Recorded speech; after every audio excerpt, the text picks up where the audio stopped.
and good to have compassion for the sake of the necessity of all living beings. Be sure no wonderful Dharma of your will, teaching us how to be suffering, to take bliss and birth and death, and quickly realize non-birth.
The unsurpassed, profound, subtle, and wonderful Dharma, 100,000 million aeons is difficult to encounter.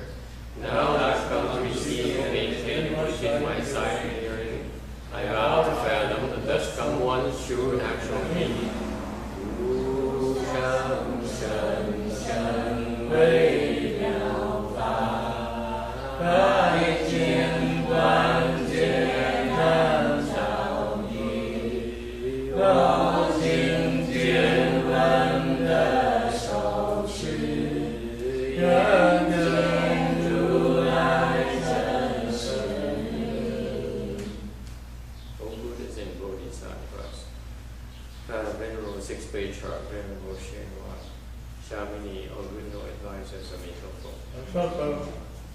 诸佛菩萨六祖，诸佛善人，下面你各位善知识，弥陀佛。诸佛菩萨，各位六道，各位净化，诸佛对平息的一样。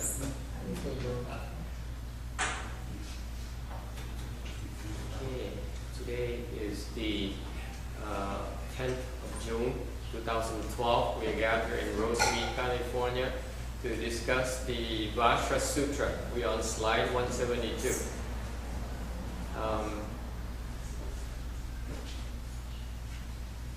Do you prefer Chinese or Chinese? Okay. It's okay for all people. It's okay. Yeah, I can follow everything. We speak several languages.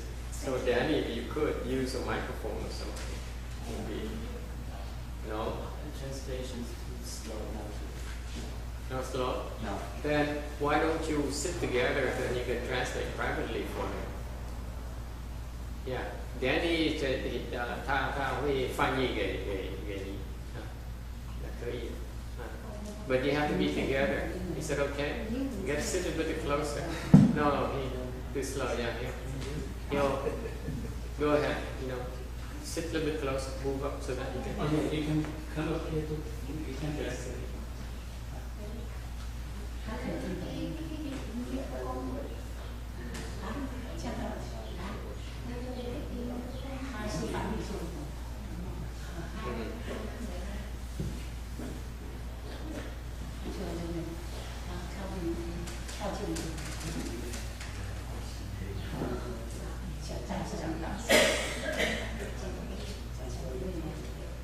So far, in this Vajra Sutra here, there are many sections, over 30 sections, over 33 sections, and we are at section number 5.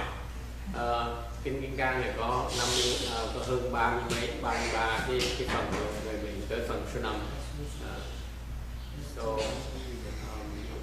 this fifth section here is the dust principle of genuine seeing. Cái này là cái chân lý của cái như về cái nhìn chân thật. The Buddha said to Shuguri, all with marks is empty and false. If you can see all marks as no marks, then you can see the Tathagata. 不告诉菩提，凡所有相，皆是虚妄。若见诸相非相，则见如来. Phật bảo tu Bồ Đề, bất cứ gì có tướng đều là hư huyền. Nếu nhìn các tướng là phi tướng, tức có thể thấy Như Lai. This pertains to our perceptions. Dạ về cái phần tri giác của chúng ta. Okay. We are constantly bombarded with images, sounds, data from the external world. Chúng ta là thường xuyên thu thập hết tất cả những cái dữ kiện từ cái thế giới bên ngoài đi vào. And all the things we perceive are called marks. Tất cả cái gì mà quý vị có thể nhận thấy được đều gọi là tướng. Okay? Whatever your mind can conjure up, it basically has marks. Tất cả những cái gì mà tâm tư chúng quý vị mà nhận thấy được đều gọi là có tướng. And basically, all marks are empty. This is the essence of the Vajra Sutra. Cái này là cái tinh hoa của kinh Kim Cang này.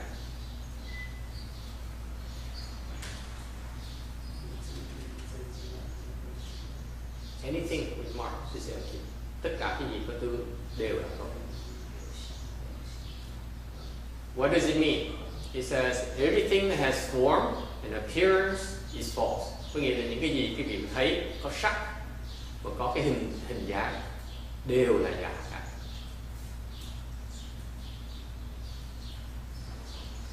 Okay. Can you tell me, John, anything that you know of that has no form and no appearance? If I know it's false. That's too clever, John. That's too clever. Để hỏi một cái người học trò là ông có thể nghĩ cái gì mà có tướng, có hình dáng được không? Ông nói nếu mà nghĩ được là cũng là giả luôn nữa. Precisely. Anything that can mind, I should say, anything your mind can conceive of has marks. Tất cả cái gì cái tâm quý vị có thể suy nghĩ ra đều có tướng. And that is all false. Đều là giả. So what does it mean?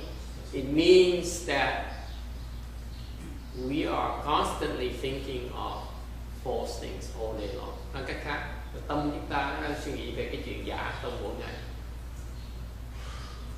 Ain't that scary, huh? Roberta? This is what we do. We think about nonsense. Nói cách khác, nghĩ. If you think, then you're thinking nonsense. It's nonsense. Nói cách khác, suy nghĩ là nó đều là giả tạo. Why can't you stop thinking? Tại sao quý vị đừng suy nghĩ được? Why won't you stop thinking? Because you can't. Quý vị không có ngừng suy nghĩ được, tại vì quý vị không thể nào ngừng suy nghĩ được.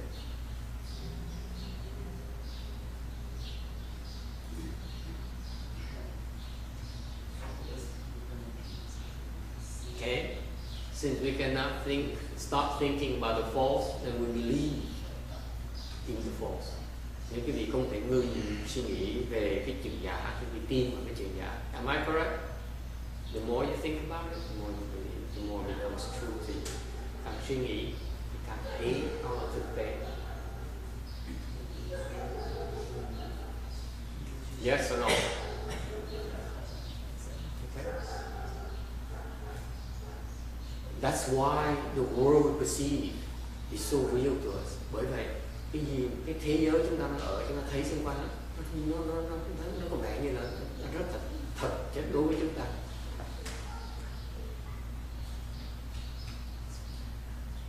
Okay, that's why the Buddhism is so difficult to explain to all of you. Bởi vì cái Phật giáo khó mà giảng cho quý vị hiểu, tại vì because you're so attached to all these marks, tại vì quý vị chấp tướng quá.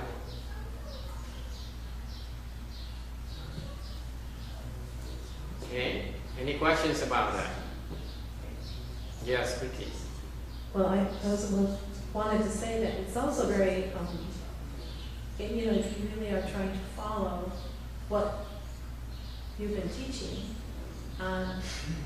it's hard when we have a family or our spouses expect us to do certain things because that's what we're supposed to be doing as far as, I don't know, just general things, watching movies, doing a lot of things that take up your mental activity, and maybe in some ways you don't want to do the same things or watch the same movies or whatever that maybe before you were so regularly did. Right. So it's a little, you're trying to follow through with all the normal things everyone else does, but also you have to, how do you balance that? How do you balance that? Yeah. Okay, the question is you're asking is actually, you're saying, so what can we do about it? If if everything we perceive is false, then what are we to do? Right? Yeah. What am I supposed to do? Besides killing myself? Well, I don't think we can do that, right? That's not a choice. Làm sao bây giờ khi mình biết đến tất cả cái gì chúng ta thấy, nhận thức, nhận được đó, đều là giả, thì mình làm gì bây giờ? What to do?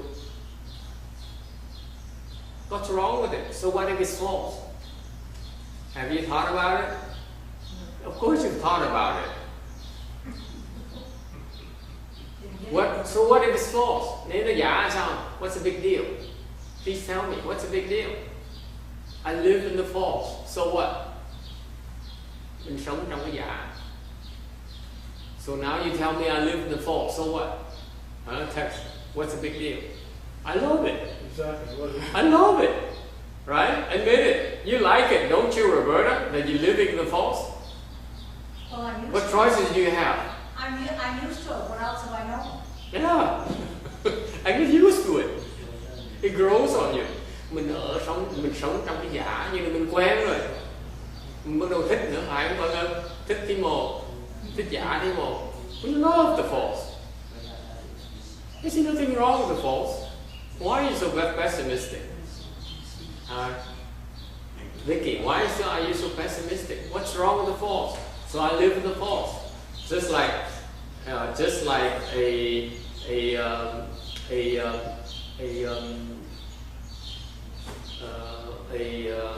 the lotus flower growing up in the mud. So what? Well, I think the problem is that the less attached you are to the false, the less it means anything. The less it means. You're saying you live in the false all the time. Yeah. And then you start studying more about Buddha and becoming less attached and all those sort of things. Then you are less attached to the false, correct? You hope that's what you're striving for, is to become attached, become detached from the false. That's the goal, correct? I believe. Am I right or am I wrong? Are you sure now? I think that's what we're supposed to be doing. But the thing is that if you're going that road and you are sincere in becoming less attached, you still have to somehow participate in those things because that's what our family does, or that's how we all spend time together, or that's we're here. So how do you compromise? How do you do it? It's a tough topic to talk about, isn't it? Taking Yes. the call You by can't even yourself. How do put you the do words it? out. This is why none of the monks wants to talk about this. Yeah. He said, you live in the false. I said, so what? That's my first reaction. So what? So what? I live in the false. Nó là khó nói lắm. Tại vì mình nói cái chuyện này xong mà sao mà đề cập nó bây giờ. Ví dụ nói là thầy nói là quý vị sống trong cái giả, thì quý vị trả lời ngay tức giả thì giả, sao có gì tai hại đâu. Tôi quen rồi. Yes, text. Well, if you said that the goal is to detach from the false, Why? well, I don't get that. Why do you have to detach from the Well, false? it's just you are going to detach from the false Why? eventually. You are going to, but you don't have to be. It doesn't have to be your goal. But if your goal is to be a Buddha, detaching from the false will happen, but it'll happen in its own time. You don't have to think, well, I have to detach from the false, because you will detach from the false eventually. No, but in the meantime, You know have to live something it. I know. What if I like the false so much? Why do you insist on me detaching from the false? I'm not insisting you don't have to. Don't detach from it if you don't want to. But you eventually will. You ask John, for example, in the back. John says, I love, what is it? Cream puffs? Orthodontics, right? Oh. I love dentistry. Right. You can't tell me I want to detach from dentistry. You can't, I can't. No. See? I'm not telling you to. I'm not telling you to. You just tell me I want to detach from the false. Dentistry is the false. You told me I will detach from the false. I don't want to detach from the false. So you want to remain attached to the false. Well, What's the problem here? Well, are bodhisattvas attached to the false? What is the false? Cái giả là cái gì? Giả是什么？假有什么问题？ What is it? Cái giả nó xấu chỗ nào? Yeah. Giả tai hại. Okay. Tai hại chỗ nào? Tai hại chỗ nào?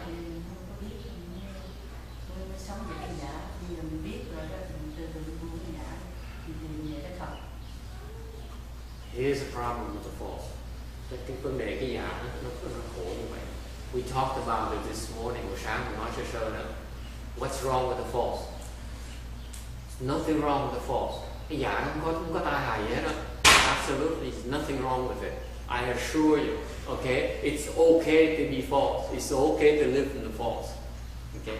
Now I sound like that preacher in Texas who preached like prosperity is a good thing. and ended up beating his child. Yes, Roberta.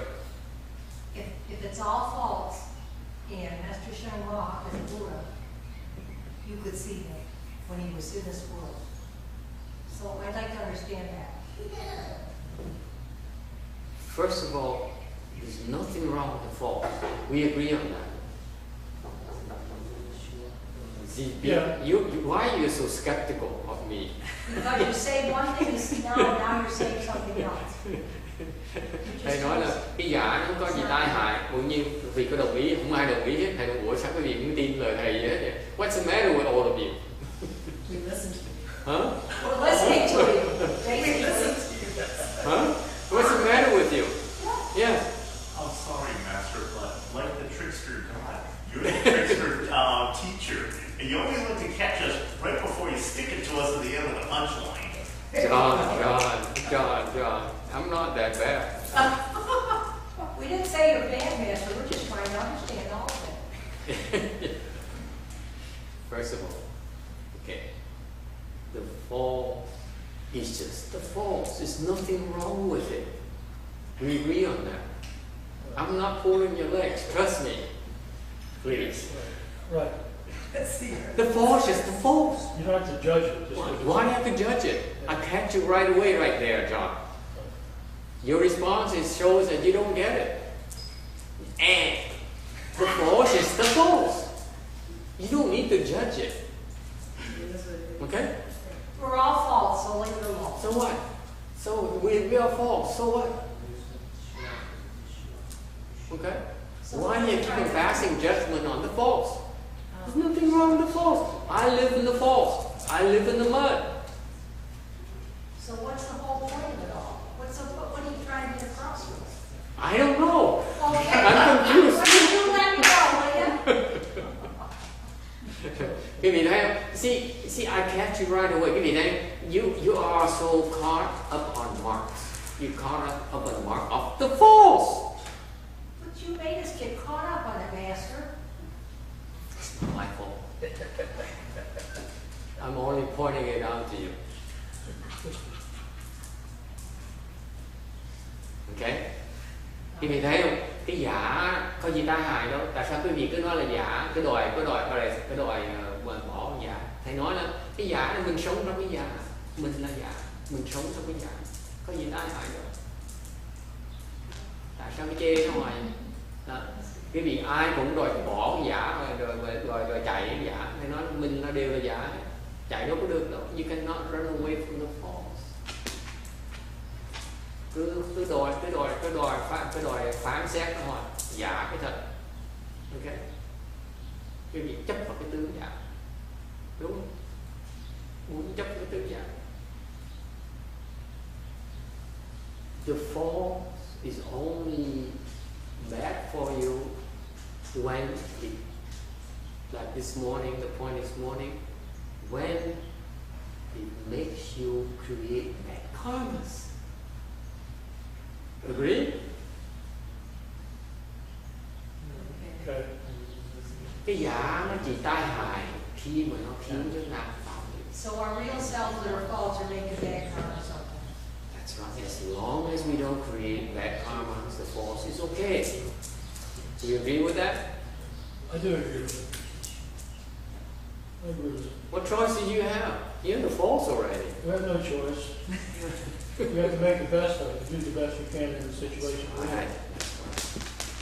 The reason that we say everything has form, appearance is false is a reminder that don't attach to marks. Thành cái câu nói tất cả nó đều có tướng, đều là giả. Chỉ là nhắc quý vị là không nên chấp vào. No attach to what? Don't attach to anything. Không cần phải chấp vào gì. No attach to anything. In particular, do not allow your attachments to make you create offenses. If it doesn't matter, why do you allow yourself to create offenses? Does it make sense now? This is the Buddhist reasoning. Does it make sense now? You agree with that? Quý vị đồng ý không? Nếu như nó là giả rồi, tại sao mình để cái giả nó giật dây mình khiến mình tạo nghiệp?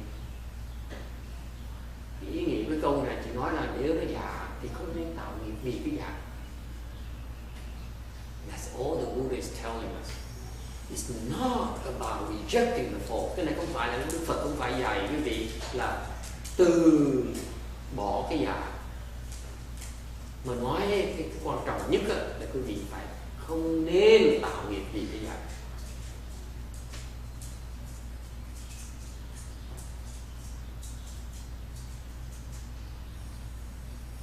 Any questions or comments about this? You see, all of you know too much. Quý vị biết nhiều Phật Pháp quá rồi. And as soon as you see the false, I don't want it. So you keep on passing judgment on the false. Okay. It's meant for you to be able to discern about the karma you create because of the false. Thành ra cái này, cái pháp này là không phải để quý vị cái câu ý của cái pháp, cái kim cang này để giúp quý vị có cái sự phân biệt cái gì? Phân biệt là không nên tạo nghiệp vì cái giả.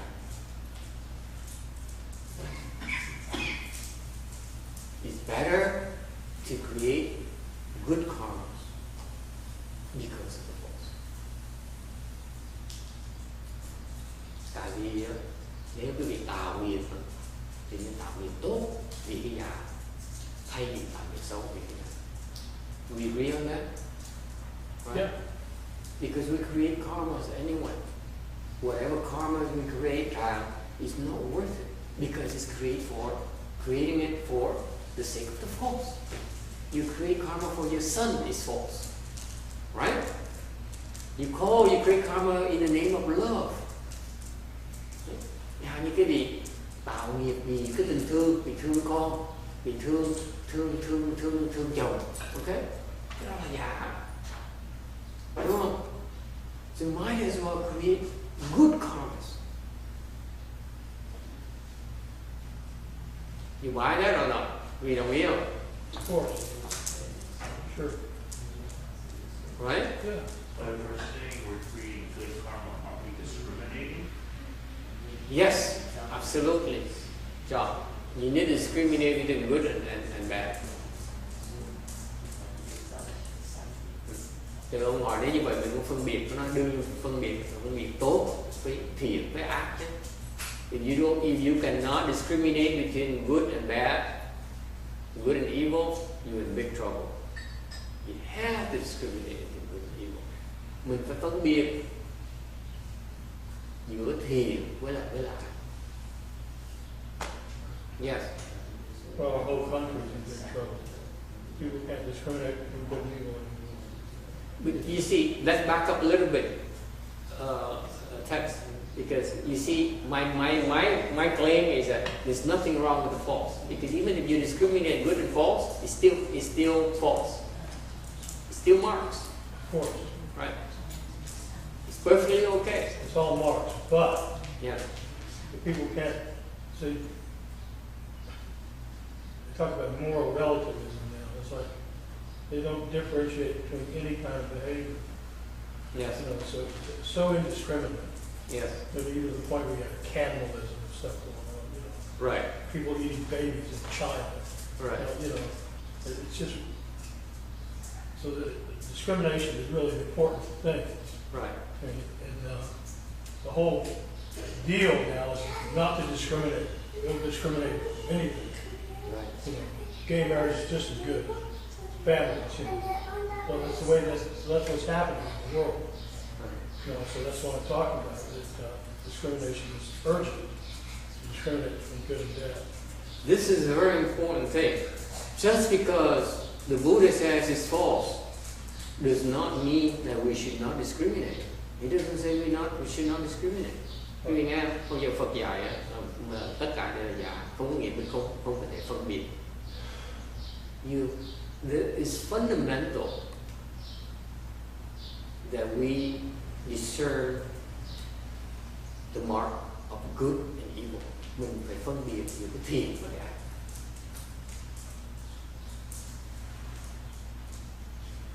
That should be the foundation of our karmas. Cái đó là cái nền tảng của cái nghiệp chúng ta. You agree or disagree? Yeah. Sure. It's not okay to say because everything is false anyway, it doesn't matter. Okay? That's baloney. Is that nihilism? Hmm? It's nihilism. Close. It's stupidity. It's worse than nihilism. Okay? Yeah. It's sheer stupidity. Because we must start out with discriminating between the good and the evil. Okay? In order for us to let go of the false.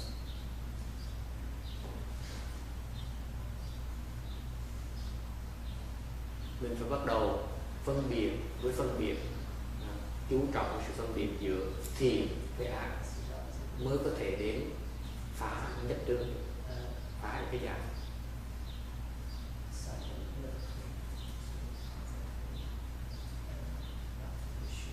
Any questions or comments? Ai có ý kiến thắc mắc gì không? So the question that Vicky asked earlier, so what do we do about it? I just answered you. You have to start out with discriminating between the good and the evil. Okay? And it is a struggle because it's supposed to be internal. Only you know, no one else needs to know. Cái mà hồi nãy có người hỏi thầy là bây giờ nếu giả thì mình làm gì bây giờ? Thì mình nói thầy trả lời là mình phải bắt đầu với phân biệt giữa thiện và ác. Cái này nó khó làm tại vì cái này không mình biết thôi. You need to know. Mình phải biết rõ ràng thiền là I submit to you that you should be very clear, in your mind what good is, what evil is. If you don't know the delineation between good and evil, you're in big trouble, big trouble. Quý vị mà không phân biệt được cái thiện và ác rõ ràng, quý vị sẽ hành rất nguy hiểm. Because if you do not refuse to reject the evil, you get stuck in the false. You never get out. Và nếu cái vị chọn cái ác, thì cái vị sẽ bị kẹt vào cái ác, thì không thoát.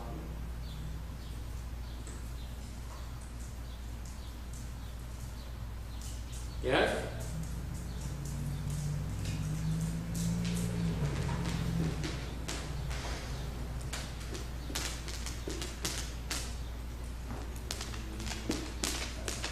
The Buddha says everything that has form or appearance is false.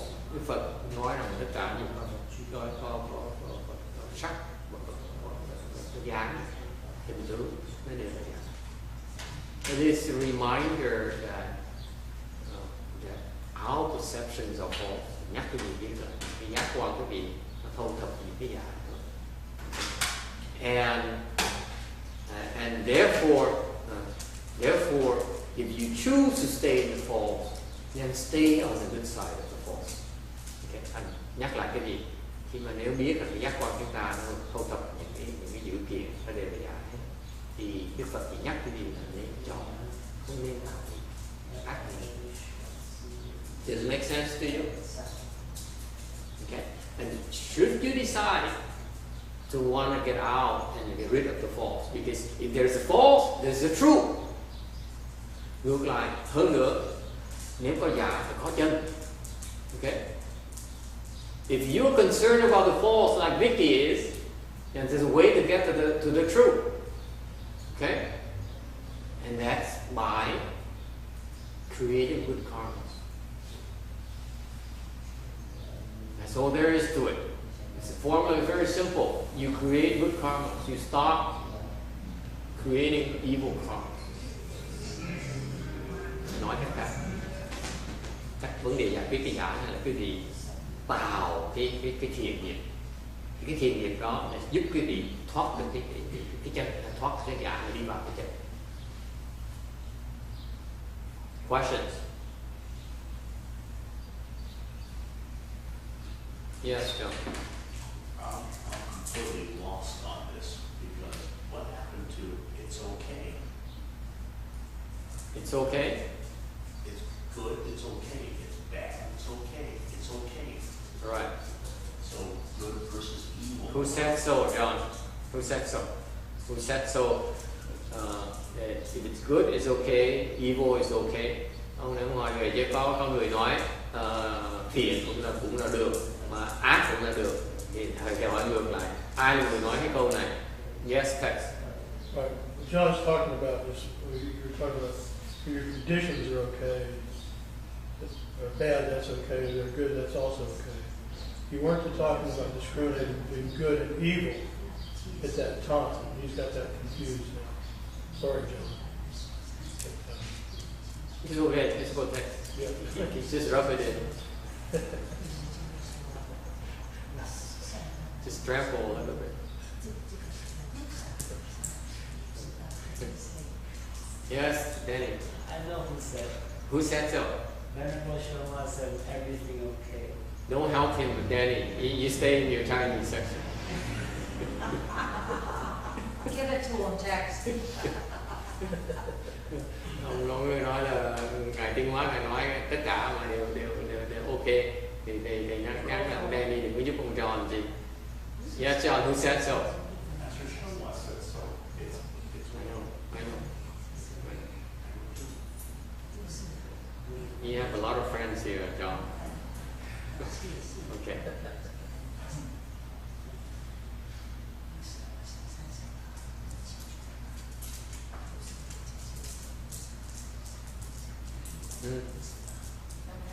Ngài nói Mujin says, it's okay for him to say it's okay, but it's not okay for us to say it's okay.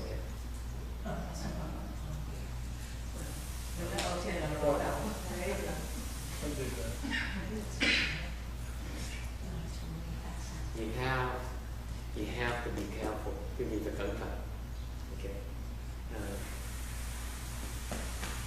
Each person is different. Mỗi người khác nhau. Okay. You cannot take Buddhism and apply to everyone. Không thể nào lấy cái Phật pháp mà áp dụng cho tất cả mọi người.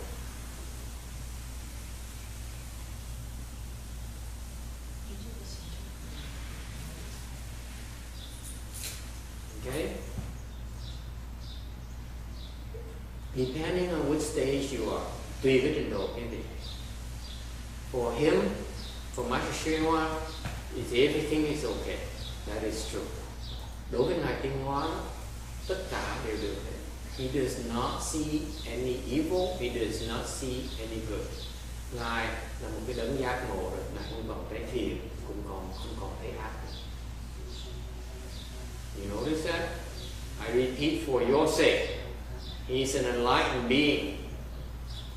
And therefore, he no longer discriminates between good and evil.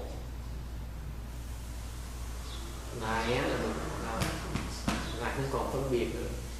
Because he started out with what I just told you. By creating good karmas.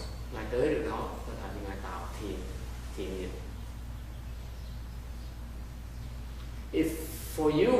If you feel you are enlightened, nếu quý vị nghĩ quý vị đã giác ngộ rồi, then it's okay for you to say so. Behave accordingly. Để quý vị có quyền nói như vậy.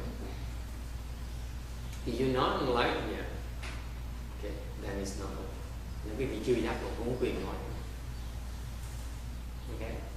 When you hear people talk like that, you say, I'm not sure I understand, because to me, there's a lot of difference between good and evil.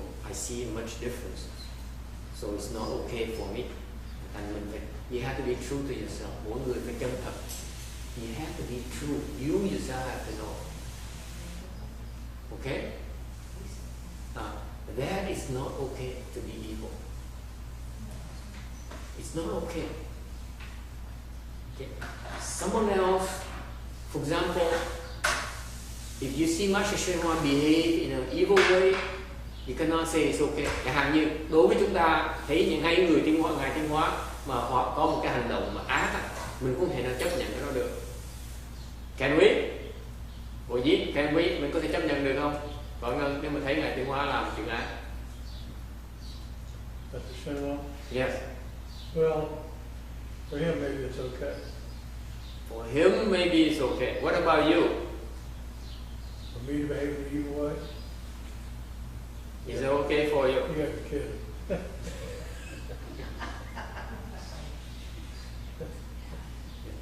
I'm not beating around the bush. I'm telling you, okay, that each person is different. Tôi nhắc lại cái gì? Phải rõ ràng cái chuyện này. Each one of us is different. What's okay for someone else is not necessarily okay for you. Người khác có thể được, nhưng mình không phải được. And where we are right now, we better stay away from the evil. We better stay within the good. Cái trình độ chúng ta ở trên cái thiện. I urge you, you have to stay within the good. Okay? Yeah, that makes sense. Don't say because Master Shinwa is so and so and so and therefore it's evil. Đừng có nói rằng nếu mà Tinh Hóa có hành động như vậy, cái đó là cái ác. I assure you, he would never do anything evil, only because you see it's evil. Quý vị biết không? Nếu quý vị thấy Ngài Tinh Hóa làm cái chuyện ác, thiệt ra Ngài không làm chuyện ác. Quý vị mới thấy ác, thật Ngài không thấy ác. He sees it as good. Quý vị biết không? I have news for you. Ngài Tinh Hóa làm cái chuyện đó làm chuyện thiện và là chuyện ác.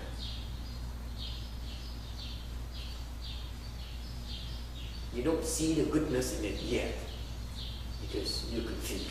That's all. Thành ra Ngài Tinh Hóa mà làm Shenhua is our enlightened teacher. Just in case you didn't know. Đó. Cái người mà giác ngộ rồi, cái hành đã không bao giờ làm chuyện ác.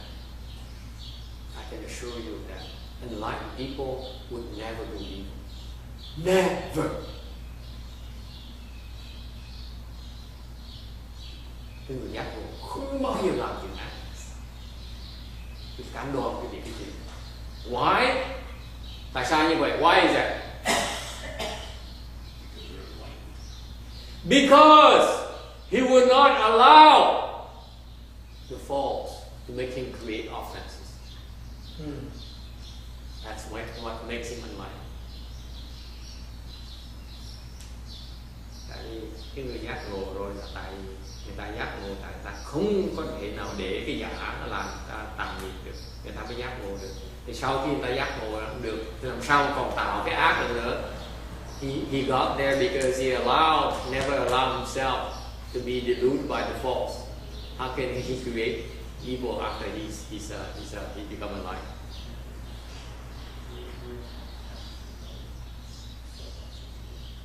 Okay? Any questions? Anh mắt gì không? Yes. Yes. Oh, yes. That any actions that the enlightened being takes are just are actions towards creating some kind of good for somebody or for lots of people, no matter what it looks like. They're seeing different levels of different all sorts of things that we don't see. It depends which side are you looking at. Yeah. That's all. Your vision is limited by facets. They have a better view than we do.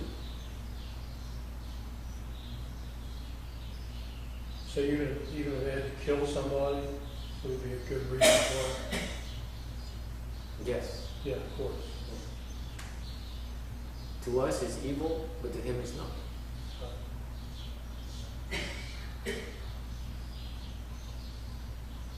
Okay? Does it make sense, Danny?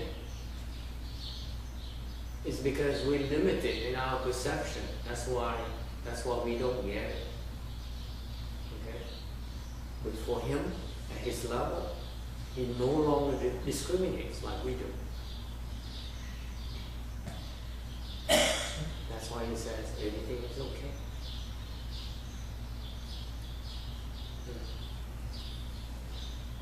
Tại vì tới cái trình độ này tiến hóa là Ngài hết còn cái sự phân biệt, thành ra đối với Ngài ác cái gì không còn cái gì khác biệt.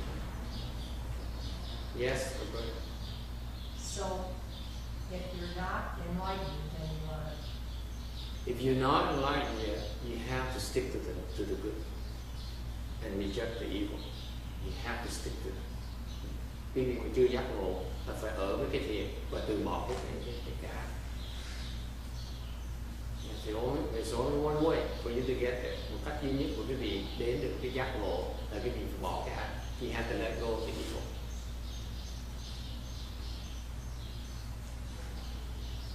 Okay? Questions?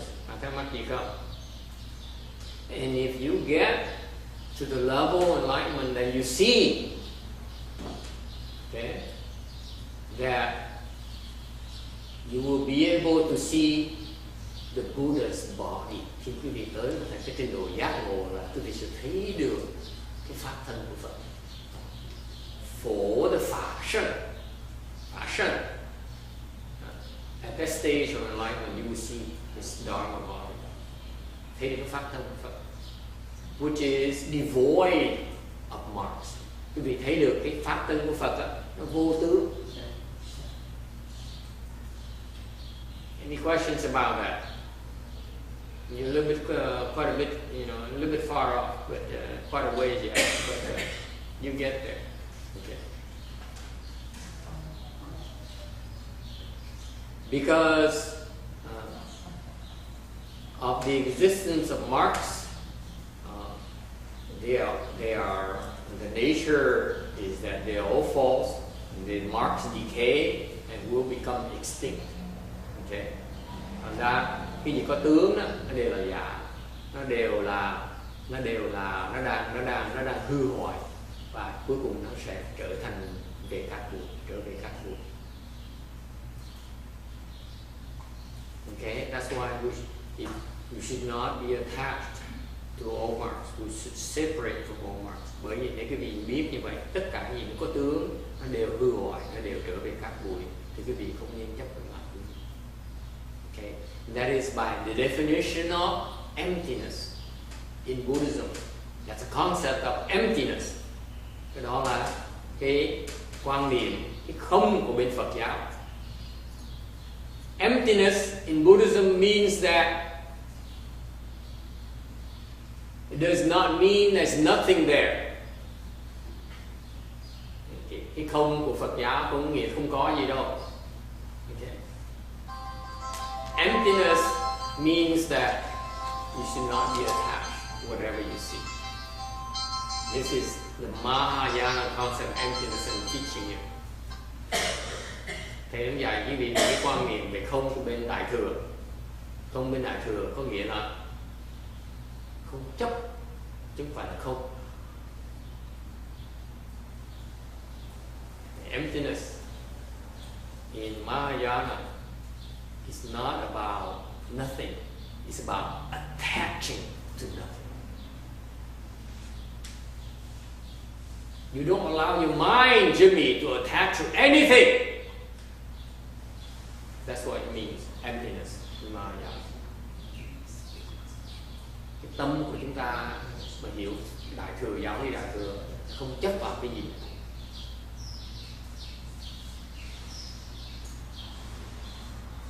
Any questions?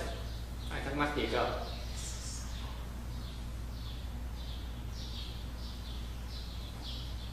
Master, Yes. can I explain how I understand? Yes, please. Let's try. So today we're talking about that everything which has form and appearance is false, said by the Buddha.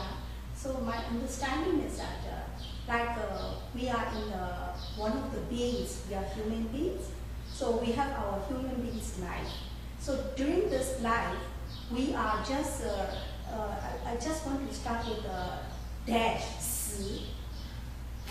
People are going to die, that's why my way of understanding this false is that because it is not eternally, it's not permanent. That's why I said that, my name is Angela, but the Angela, 50 years ago, is Angela still there? Or 100 years ago, is still there? No, Angela is not there. And after 100 years ago, will Angela still there? Is not still there. So Angela is not the real thing. It's just a temporary. So yeah, when the people die, they don't. The appearance, the name, and everything's gone. So that's what I understand about the Buddha's told us that everything is false. So it's empty. So he teaches us that don't attach too much upon anything. Like my son, my husband, my property, everything, we cannot attach to that. Right. And the second thing is that this is the false is this way false because it cannot be eternity. So what is the purpose? Somebody asked, what is the purpose of learning this thing? Is that God, Buddha tells us that everything is false, but there is some eternity that is out of this 6 reincarnation. We have to go to the Pure Land. So because Amitabha, the Tathagata himself has eternal xiang, his appearance, and eternal light. We call it 无量相,无量寿. Yeah. So there is something that is eternity that we can follow or we can looking for. So this is why we are learning. This is my understanding. Is correct. Not quite. Nó nói nó nhiều lắm. Thì nói là cái nói là cái gì nó có thân thì nó phải chết thì cái vô tướng nó nghĩ là chuyện chết là trước khi mình sinh ra mình không có tướng, sau mình chết thì mình trở về cát bụi, cũng là không có tướng nữa. Thành ra mình tìm cái vô tướng chẳng như ai chỉ đạo Phật thì sẽ trở về cái vô tướng. you're off, slightly off. Amitabha has marks. He has a mark on Amitabha. He has a lifespan. It's not infinite. Thầy phải nói hơi sai một tí, tại vì A Di Đà Phật vẫn có tướng. A Di Đà Phật, A Di Đà Phật là có tướng rồi. Cái thọ mạng ngài mặc dù là vô lượng nhưng điều nó có vẫn còn thọ mạng. He may have infinite lifespan, but it's not infinite. It has an end, upon which one yin bodhisattva will then become a Buddha of that feeling. Okay, so it has an end. So you're confused about Amitabha Buddha. Amitabha Buddha is a mark that we need to attach for now. But eventually we have to let go of that mark. Does it help? It's very subtle. You get confused about Amitabha's lifespan and Amitabha himself. They both have marks. They all have marks. Does it make sense?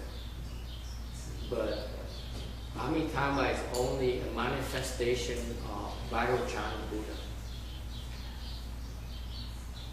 That's all. So it's an expedient for us to get to the Vajra Buddha. But it's not meant to be altered. Okay. Does it help? We're quite a ways yet. So don't worry, we get there. Thầy nói cho các bạn biết là cái A Di Đà Phật cũng là một cái tướng, cái giả tướng. A Di Đà Phật là tìm ra là cái hiện thân của ngài Tỳ Lô Giá Na Phật.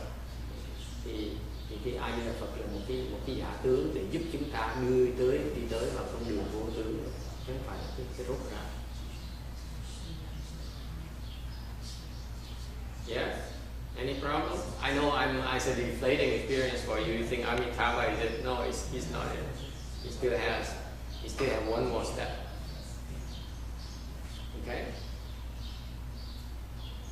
Questions or comments? Ai thắc mắc gì không?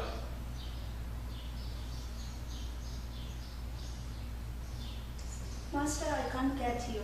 You said that Amitabha is not a Buddha. He's a Buddha. Yeah, he has a eternal life. No. No, he doesn't have eternal life. So he will who die. is? He will die.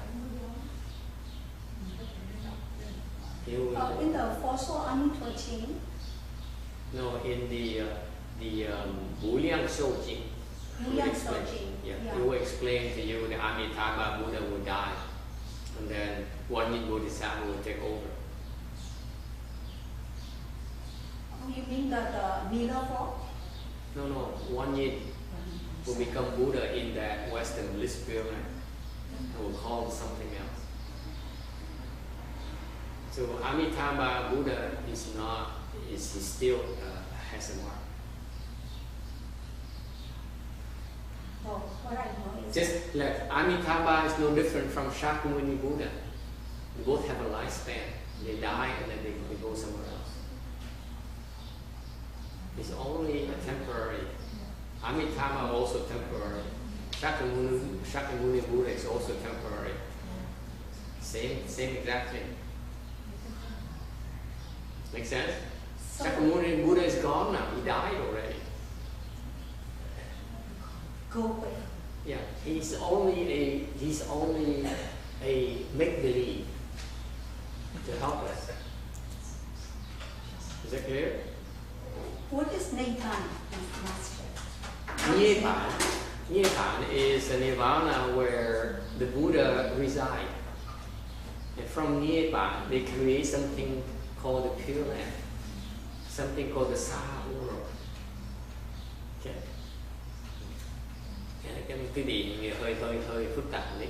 Cái này phải rõ ràng, tại vì cái niết bàn đấy, nơi Đức Phật ở, Phật ở, từ cái niết bàn ra nó tạo ra những cái phương tiện như là Tây phương cực lạc chỉ là một cái thế giới phương tiện thôi. Cái cõi Ta Bà là một cái thế giới khác, một phương tiện. He created all these experience these different worlds to help us. Tạo ra những cái thế giới này để giúp, để cứu độ chúng sanh thôi. Okay, that's all they do. So all these worlds are also expedient. They're also temporary. They also will disappear. They will not be forever. But they're long enough so that we can become Buddhists there instead of here. Here we can't become Buddhists. Very different. That's all. Okay. The chances for us in becoming Buddhas are much better in the Western Bliss Pure Land than here. Let's face it. That's all the Buddha is saying. So you create good karma to help you go there where you have a better chance to become a Buddha. You create bad karma to stay here where you have a chance to fall. That's all he's saying. Is that confusing? That's all there is. You create good karmas, go there, and you ascend. You keep on ascending. You stay here, you tend to create bad karmas, you fall. You tend to fall. You tend to suffer. What's the difference? What's the difference? Huh? What's the difference? One is bliss, one is suffering. That's the difference. One is good, one is evil. So you mean Nibbana is not the destination for anyone. So where is the destination? The destination is you go by stages. Okay. Ultimately, Nirvana is basically a state of being. It doesn't exist.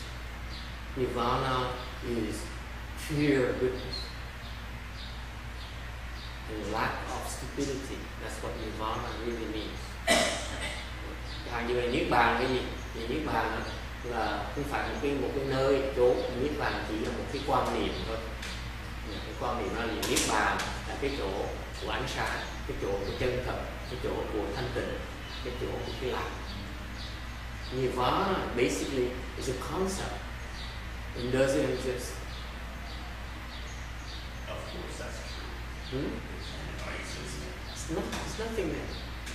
But if it's there, what it symbolizes is that it symbolizes bliss, true bliss. In contrast to the concept of existence here, okay, which is suffering. Yes. So when you say the Pure Land will end, will it end when we go there and become enlightened as the Buddha? Then when we become a Buddha, it ends because its expedient power is now finished. No, you will become a Buddha way before it ends. Even you. No, but I mean, it will end for the Buddha. When we become the Buddha, at that point it ends because its expedient.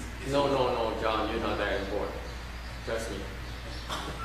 Can you call 911 again? Take the knife out of my back. Ông nói vậy chứ, thì cái tên hư lạc là cái chỗ mà nó cuối cùng nó sẽ có nó sẽ hết. Thì ông hỏi là về khi mà nó hết khi nào? Có phải khi mà tôi thành Phật hết đó là khi nào khi thành Phật vẫn còn tồn tại khi tôi còn không tôi thành Phật. Thì mới nói là nó cái phương cực lạc nó còn tồn tại lâu dài sau khi ông thành Phật, còn lâu. The Western Bliss Pure Land will exist a lot longer after you become a Buddha. I'm talking about you. If you go there, at the end of this lifetime, you will become a Buddha. By the time you become a Buddha, the Western Bliss Pure Land is still there. Okay? Don't worry. You don't have to worry about it. So you can go there and become a Buddha. You will go there and become a Buddha. That's the only thing you have to worry. See, Buddhism is very simple. It's very straightforward. It says you go there, you become a Buddha. You don't have to worry about anything. It doesn't matter. Okay? Cái Tây phương cực lạc nó tuyệt vời, quan niệm Tây Phật giáo rất cái giáo lý rất giản dị. Quý vị qua Tây phương qua trình độ thì sẽ thành Phật trong một đời thôi. Đừng có lo, không có gì phải lo. Phật cam đoan. Because why do I know? Because Amitabha Buddha said so. Okay? It's not my words. This is the Buddha's word. He said, you come here, you become a Buddha in one lifetime. You don't have to worry about it. Cái này không phải lời của thầy bịa ra, cái này là cái nguyện của Phật A Di Đà. Ngài nói cái gì qua đây, cái vị thành Phật trong một đời thôi. Nếu không tôi không thành Phật. If not, I will not become a Buddha. Okay, that's all you have to worry about. Don't worry about how long it's.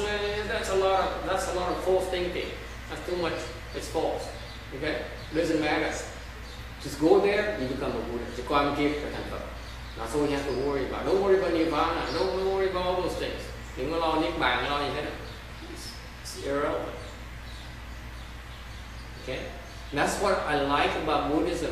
Very straightforward, very simple. It has to be so simple. It has to be one-to-one correlation. Cái Phật pháp nó có hữu hiệu, nó có tuyệt vời ở chỗ nó có sự nhân cái quả nó rõ ràng. Okay, it's a clear connection between cause and effect. You go to the Western Blissed Pure Land, you will become a Buddha one lifetime. Period. That's all there is to it. That's all you have to know. Nó rõ ràng. Phật giáo mình nói, Ngài A Di Đà nói, quý vị chỉ cần qua Tây phương cực lạc này với tôi á, sẽ thành Phật trong một cuộc đời. Cái nhân như vậy, nhân qua đây một đời sẽ thành Phật. Nhân cái quả nó rõ ràng như vậy. Cái đó cái này ai mà thầy thấy Phật giáo nó tuyệt vời á, nó rõ ràng quá thành ra cái gọi là đại trí tuệ. When you have the clarity and the vision, that's how you can describe the one-to-one relationship. Khi quý vị thấy được, có được cái trí huệ, thấy được cái rõ ràng như vậy, thấy được cái nhân này nó trồng ra cái quả này. That's wisdom to me. No beating around the bush. You know exactly what's going to happen. What it takes to get there. Right? Okay? Questions? Okay. So again, emptiness as defined by Hinayana is the absence of things. Okay? Nhắc lại cái vị nghe, cái không á, mà theo của Nguyên Thủy dạy là cái đó là không có gì ở trong. Okay? We covered this last week. Emptiness, true emptiness in Mahayana is it's empty and yet not empty.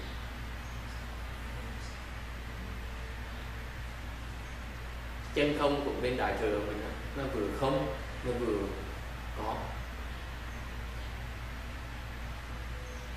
That's called true emptiness. Is it clear? So you cannot neither attach to nothing nor exist. You cannot attach to anything. Nhân vì không thể nào chấp được cái không, cũng thể nào chấp được cái có này, mới gọi là chân không. That is true emptiness. You attach to nothing. Không chấp vào cái gì. Does it make sense, Roberta? Because the Hinayana, they teach you that there's nothing there. Don't attach. They're partially right. Does it make sense? They don't have the whole picture yet. There's nothing there, and yet there's something there. You and I are there.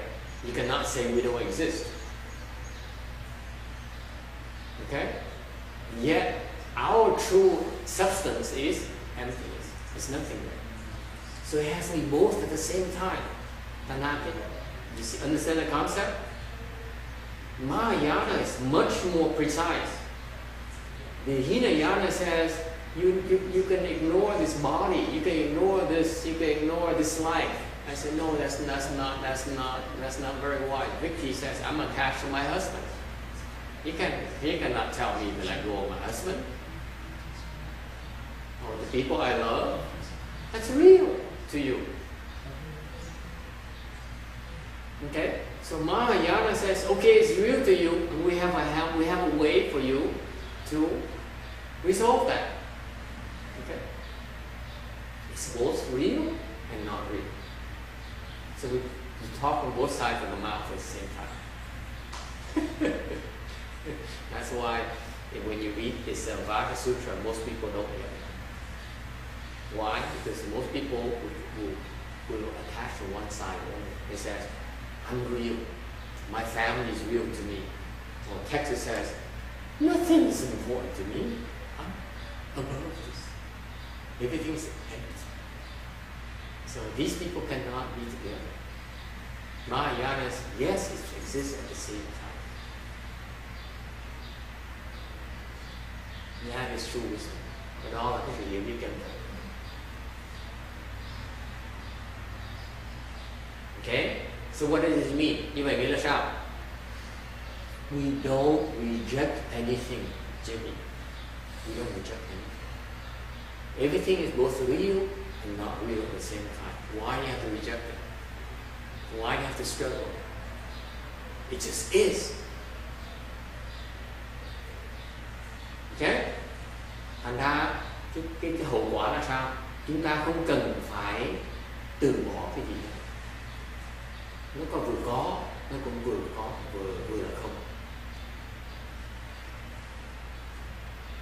So it's okay to be wishy-washy. Là mình có quyền. When you become enlightened text and you become wishy-washy, people come to you, Master, he is so mean to me. Say, yes, he's so mean to you.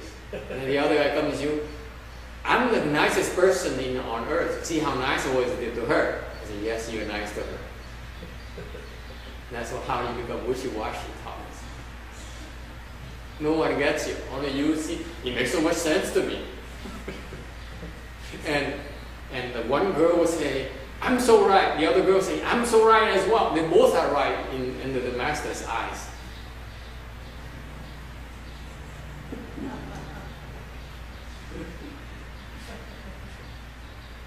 Okay? And then they come here and say, Master, you impossible work with you. You're trying to please everyone. No, I'm not. I'm pleasing and not pleasing at the same time. That's talking. It's being wishy-washy. Okay? So, because you're able to see both some real and not real and false at the same time, then you no longer reject evil. Quý vị khi mà có cái trí hệ chân chính, quý vị thấy vừa có và vừa không, là không từ bỏ cái gì. Dễ sợ. Then you become free. Okay? Anything goes. Cái gì cũng được. Are you totally confused? Quý vị hoàn toàn lạc đường chưa?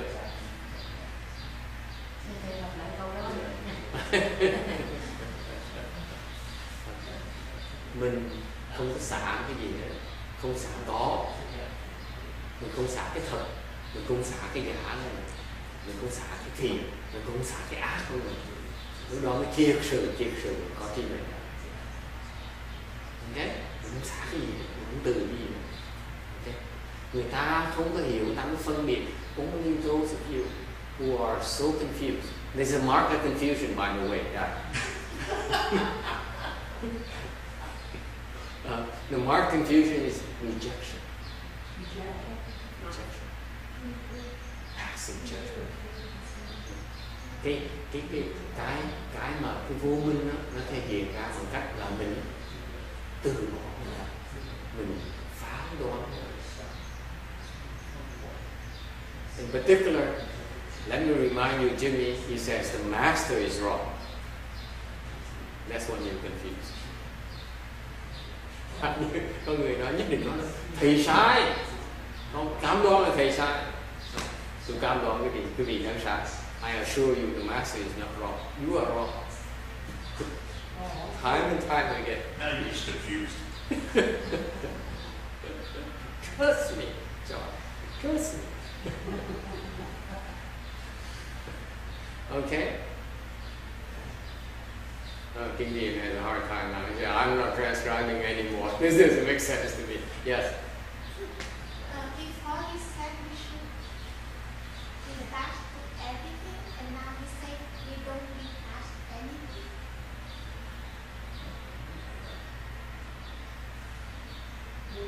When did he say detached? He said we should detach everything, the good, the bad, whatever we got. Right. And now he said don't. Now you're saying we don't have to. You just said we don't. Did I say that? Yeah. That's not right. That's your right. He's by the way. Poor Kim Deal is struggling. I think she confused between the rejected and accepted. But accepted doesn't mean attached. Detached is not the same as detached. I'm talking at two different phases in your life. At first, you should learn to detach. Okay? Okay. All right? You You should have learn to to detach. detach it first. You should What do learn you to- detach from? This is a very good question.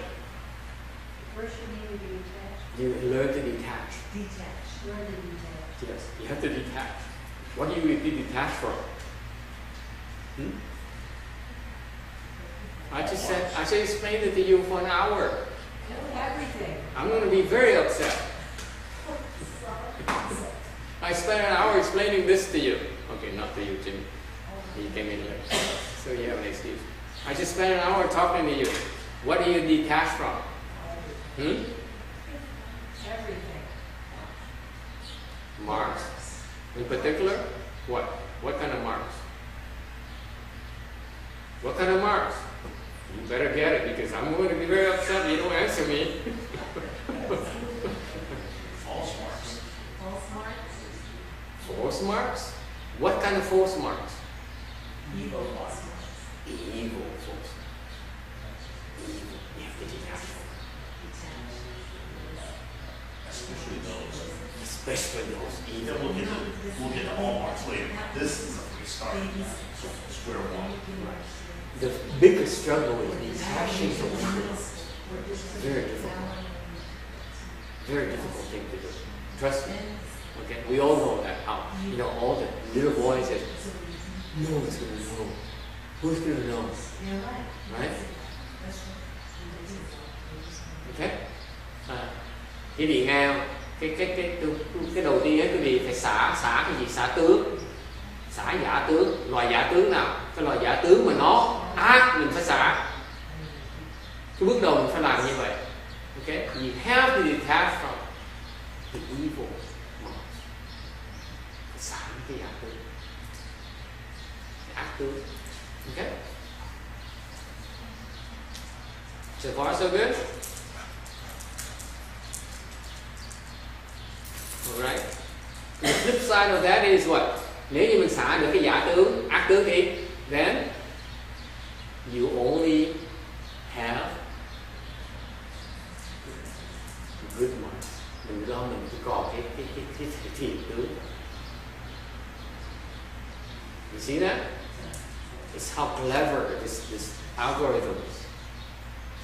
You only concentrate on one thing, get rid of the evil inside. That's all you do.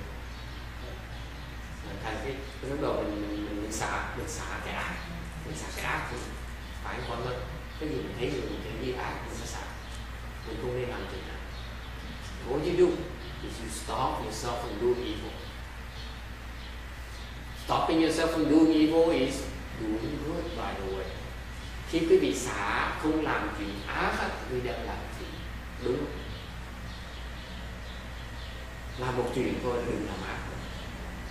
Okay. All right. So that's your start out kingdom. You start out by detaching from doing evil karma. Right? Meaning that you're creating good karma. Right?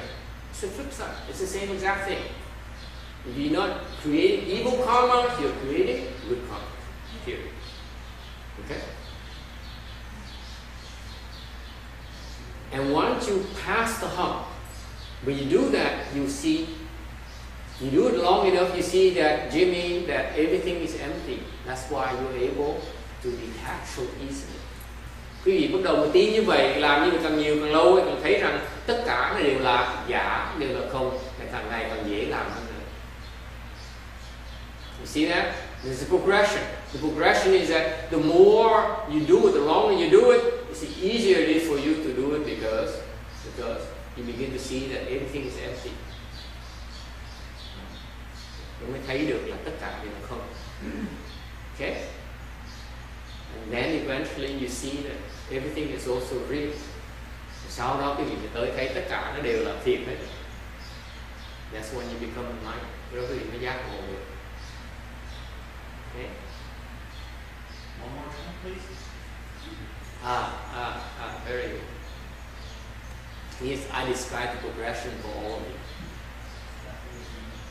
to get to the state of this Vajra Sutra. I'm still explaining Vajra Sutra, believe it or not. Okay? Tôi vẫn đang giảng kinh Kim Cang. Okay? Okay, I know it's a long route, but you start with not doing evil karma. Bắt đầu bằng cách đừng làm chuyện ác.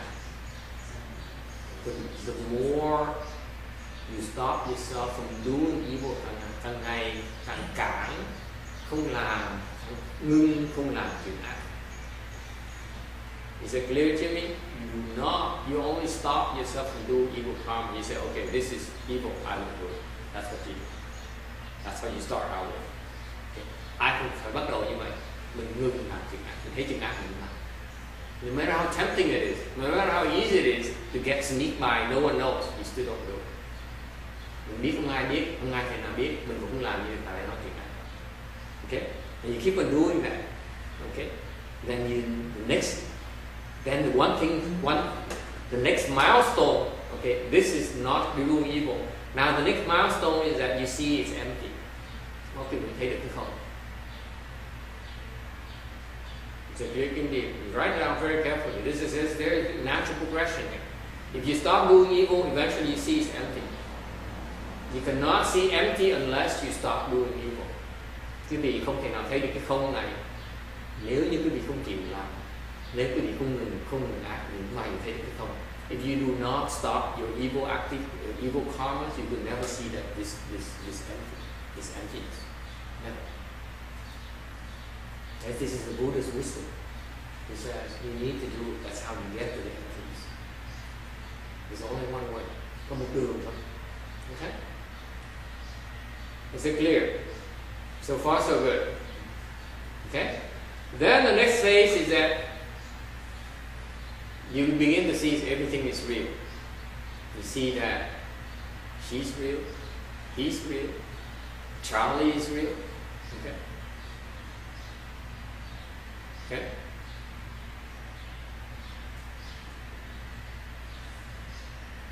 And you don't reject anything. Okay? Và khi quý vị thấy nó thật rồi, quý vị sẽ không xả cái gì nữa. If it's real, how can you reject it? Nó thật làm sao mình xả? Okay? When you perfect that, when you absolutely reject nothing, John, that's when you become enlightened. Khi quý vị không còn từ bỏ cái gì nữa hết, không có cái gì sạch giác.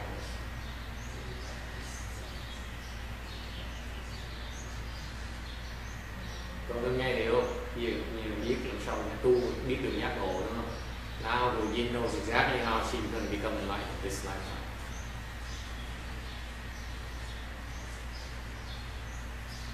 Does it answer your question, Kindir? You start out with by detaching from the ego. Okay, that's a detachment, and then you end up with not detaching from anything. That's how we go. Does it help? Is it clear? Thì hỏi. Bắt đầu bằng cách là mình xả những cái giả tư, những ác tư. Xong cuối cùng mình tới một cái trạng thái mà mình sẽ không xả cái gì hết, không từ bỏ cái gì hết.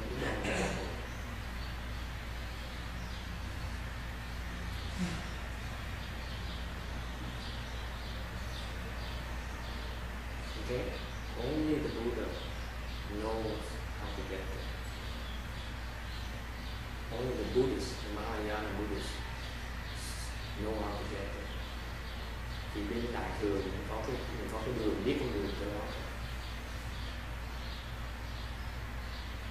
Okay? Questions? Ai thắc mắc gì không? Okay? Then at that point in time when you become enlightened, then you see the Tathagata's Dharma body which has no form of appearance. Lúc đó quý vị thấy được cái pháp thân của Phật, nó không có tướng, mà không có sắc. Okay. And that is when you come first into contact with something called prajna wisdom. Lúc đó quý vị mới mở được một cái trí hệ tên gọi là trí hệ bát nhã. And you see that prajna wisdom gives you the ability, okay, to detach from all marks. Lúc đó quý vị mới thấy rằng là cái trí hệ bát nhã cho phép quý vị xả bỏ hết tất cả những cái tướng. Okay? That is called true practical wisdom. Cái đó gọi là trí hệ, chân chính trí hệ, chân bát nhã. Any questions about this? Ai thắc mắc gì không?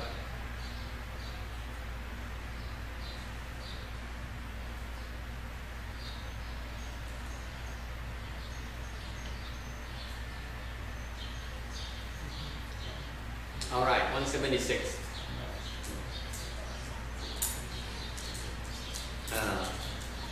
In the sutra, the Buddha mentions the word view, kiến. Trong kinh này Phật dùng cái chữ kiến. This doesn't refer, when you see seeing the Buddha's body is referring not the regular flesh eyes we have, these eyes that we currently have, but there's something spiritual eye called wisdom eye that enable you to see and detach from marks. The true marks, see the true marks and detach from false marks. Kinh nói chữ kiến là đang nói về không phải con mắt thường chúng ta có, okay? Because tại vì con mắt thường chúng ta, con mắt giả, because the eyes we use right now to see is false. We cannot possibly see the truth. Đồ nó giả này, con mắt giả chúng ta có này, cái thân giả này không thể nào thấy cái sự chân thật được. What it's referring to when it says see the Tathagata's body is referring to the wisdom eye. Thì nó thì khi nói chữ kiến là dùng cái huệ nhãn để thấy được cái thân của Phật. Okay. Any question? This is a spiritual eye. Cái này là cái huệ nhãn that you will naturally develop as your progress in your cultivation. Quý vị càng ngày càng tu, càng cao lên thì càng phát triển của hệ nhãn này sẽ thấy càng ngày rõ ràng. How do you know that you have the wisdom eye? Sao quý vị biết mình có cái huệ nhãn? Does anyone know? How does anyone has any clue? Ai biết không? How do you know you have the wisdom eye?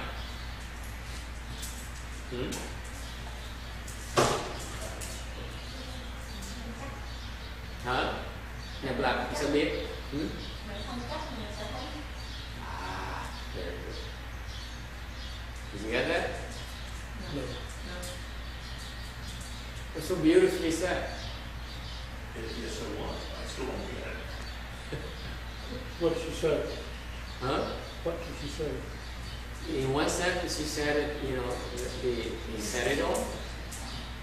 She says, I suppose you want to know. Yes. Please tell, Master, do tell. It's so wise that I'm still delighting its beauty and its accuracy. Beauty. Yes. She says, when you are detached, not when you know you have wisdom.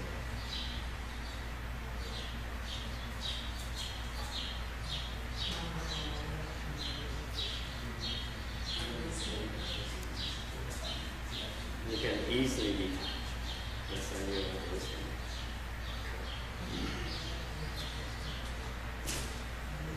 Rõ ràng lắm nhỉ? Cái hệ ngã là giúp chúng ta xả.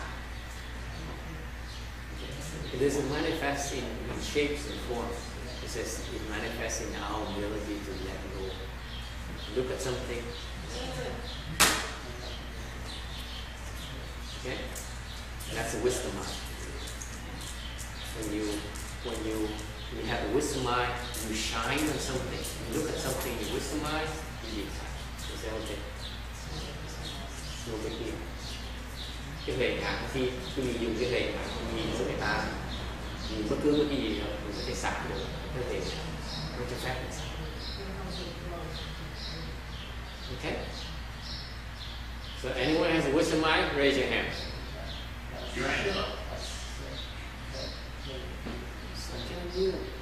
The wisdom mind is present in all of us right now.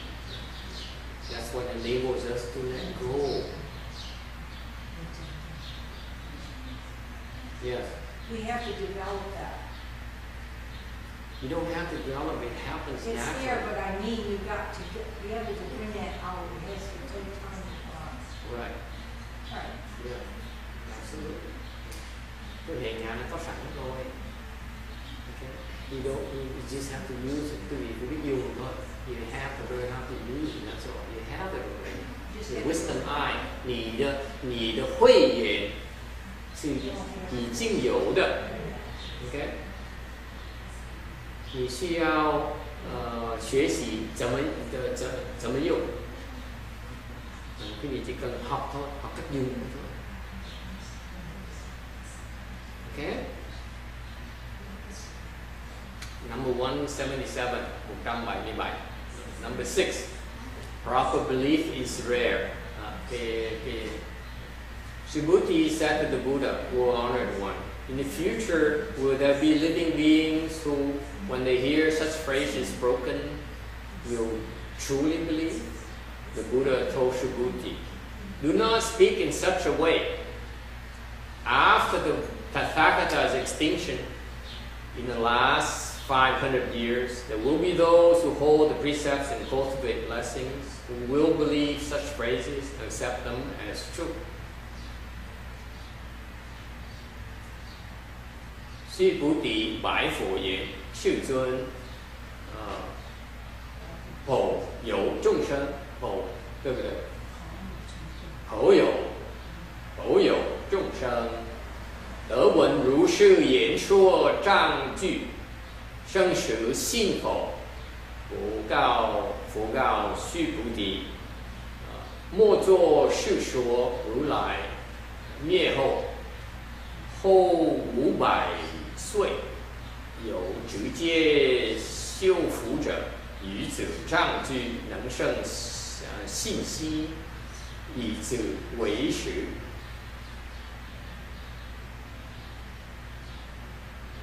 Đức Bồ Đề thưa Phật rằng, thưa Thế Tôn, có nhiều chúng sanh được nghe thuyết chương cú như vậy, sanh lòng tin chân thật chắn. Phật bảo tu Bồ Đề, đừng đến nói như vậy. 500 cuối sau khi Như Lai diệt độ, kẻ trì giới tu phước sẽ phát lòng tin chương cú này và cho là thật.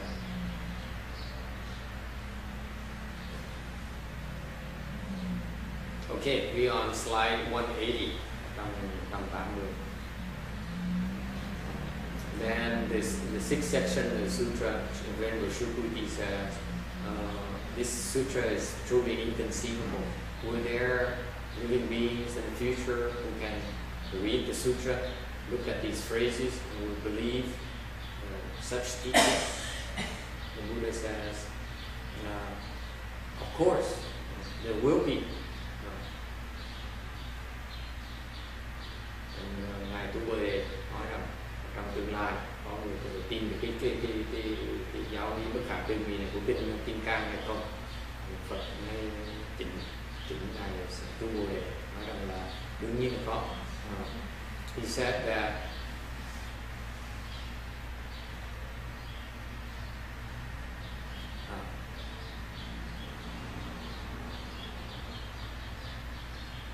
in the last 500 years, there will be a lot of beings who believe Sutra and don't underestimate their ability to understand. Thành ra Đức Phật nói ngay trong cái 500 năm cuối cùng có những chúng sanh sẽ tin cái kinh này, đừng có khinh thường họ, họ có cái khả năng. What are those people? They only need to do two things: to keep precepts and cultivate blessings. Thành ra cái loại người nào, and we are among those, chúng ta là những người đó. Okay? If you cultivate precepts, keep precepts and cultivate blessings, những cái vị giữ giới và trồng phước sẽ phá được cái lòng tin. Okay? And those people will then will benefit greatly from this sutra. Lúc đó những người mà đó sẽ đạt được cái lợi ích rất lớn lao về cái kinh này. Phát lòng tin trong sâu. And they bring forth deep faith. Questions? Ai thắc mắc gì không? Okay. 181. Speaking the phases in the Buddha's teachings. Có giáo lý Phật giáo có những cái giai đoạn. The first 500 years after the Buddha's Nirvana is the period strong in liberation. Oh, I'm sorry. That's when he was including when the Buddha is still was in the world. So 80 years plus 420 years after he passed away.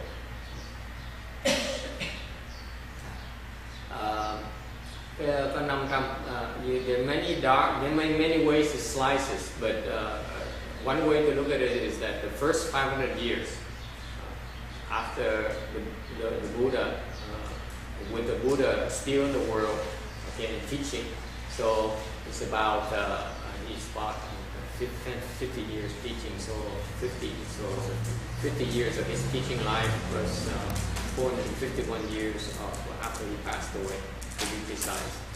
It's called the period strong liberation. Cái thời gian mà 50 năm trong lúc Phật thuyết pháp còn tại thế, và 451 năm khi mà Phật đã nhập diệt, thì gọi là thời đó gọi là giải thoát thiên cố. During this time period, okay, during this 500 years period, many people become arhats and higher, and that's what is meant by certifying to the way and attain liberation. Trong cái thời gian này thì có rất nhiều người đắc đạo và đắc giải thoát. Okay, so far so good.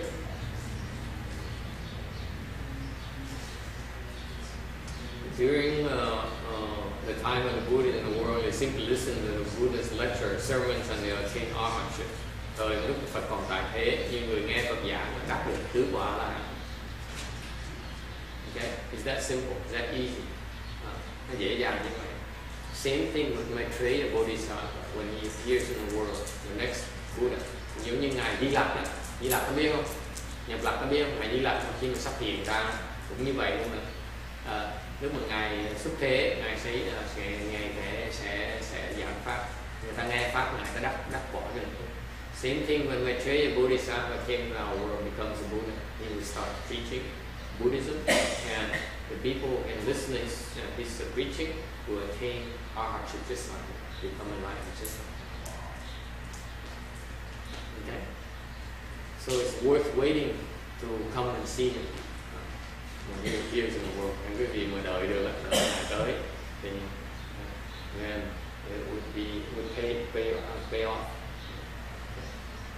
The second period of 500 years called the period strong in dhyana samadhi. Cái thời gian thứ nhì, 500 thứ nhì, cái thiền định kiên cố. These people cultivate and develop strong samadhi or concentration power, and that's how they attain liberation. Cái thời gian thứ nhì này là rất nhiều người ta tu cái thiền định, và nhờ cái thiền định rất là kiên cố, rất là mạnh, thành ra thành ra họ đắc được giải thoát, họ chứng quả. Okay?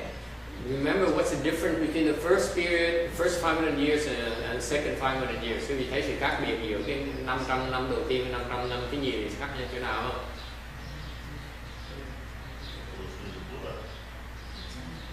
The second 500 years, you need to cultivate dhyana. Cái giai đoạn cái gì là quý vị phải tu thiền định in order to obtain liberation, mới đắc được cái giải thoát. Is that clear? You need to practice meditation. Phải tu thiền, phải tu luyện mới đắc được. Okay? The third 500 years called spirit strong and learning. Cái giai đoạn thứ ba 500 tiếp, 500 năm tiếp gọi là đa văn kiên cố, where many people investigate sutras. Rất nhiều người nghiên cứu về kinh điển. Okay? What does it tell you? They are not like cái người đa văn này không phải là người đắc chứng quả. They don't certify. They don't get certified. Is it clear? Okay. And the fourth 500 years, cái giai đoạn thứ tư, 500 năm thứ tư, is strong in temples, là tự miếu kiên cố.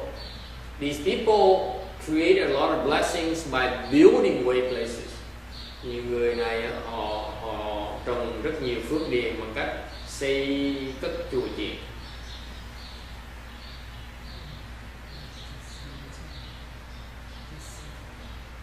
Question? Ai thắc mắc gì không? Okay. And finally, the fifth 500 years is a period strong in fighting. Cái 500 năm cuối cùng đó gọi là đấu tranh kiên cố. This is referred to in this very section number 6. Đây là trong cái phần số 6 này của kinh Kim Cang. And this is in the era of the Dharma ending era, trong cái thời mạt Pháp. Okay, where people are very skilled in fighting. And trong thời buổi này người ta thích đấu tranh, thích kiện tụng. They love to take each other to court. Yes. Okay. That's when even in our Dharma ending era, we maintain precepts and plant blessings. We can still understand this Vajra Sutra. Thành ra cái thời buổi này mà quý vị nhiều mặt pháp thì chúng ta chỉ cần trì giới và trồng phước sẽ hiểu được cái kinh này, thâm nhập được cái kinh này. Okay, any questions about this?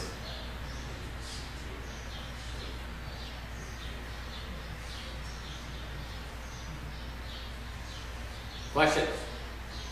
Is it why do we go through this 5 periods? Tại sao đi qua 5 cái giai đoạn này làm cái gì? What for? Why do we list it out for you? To show you where you are, for you to check where you are. Để giúp quý vị biết mình đang ở đâu. Where are you?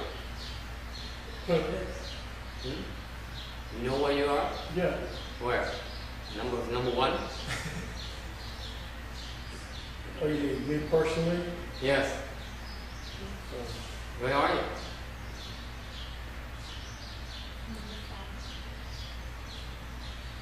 Second period.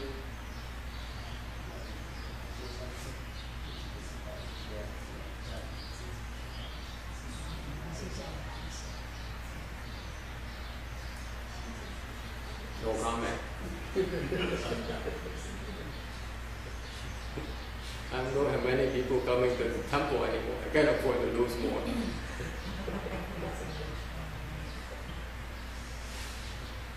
Here's what I try to explain to you. This also shows you that the natural progression in the cultivation. Cái này thực ra là nó cho quý vị thấy cái giai đoạn từ giai đoạn tu đến tu giai đoạn. Number one, the first area, the first phase is that you have very strong fighting mind. Thứ nhất là cái tâm quý vị thích đấu tranh, thích đấu. You like to fight. Is it clear? You like to fight. Your mind is bent on fighting. Cái tâm mình là tranh. You love to fight. Okay? And in order to get out of that, you need to hold precepts and plant blessings. Và trong cái thời gian này, quý vị phải biết giữ giới, trì giới và trồng phước. Is it clear? Now, if your mind, you find yourself, your mind is still bent on fighting, then you're still in the fifth phase. Okay, and you need then to concentrate on keeping precepts and practicing giving. Lúc cái thời gian này mà quý vị tâm quý vị thích đấu tranh, thích tranh đấu thì quý vị vẫn còn kẹt trong giai đoạn thứ 5 là phải lo giữ giới và lo bố thí. And then the next phase is when you believe in building temple. Những cái gì tới giai đoạn thứ gì là muốn xây chùa. Anyone there yet? Anyone wants to build a temple yet?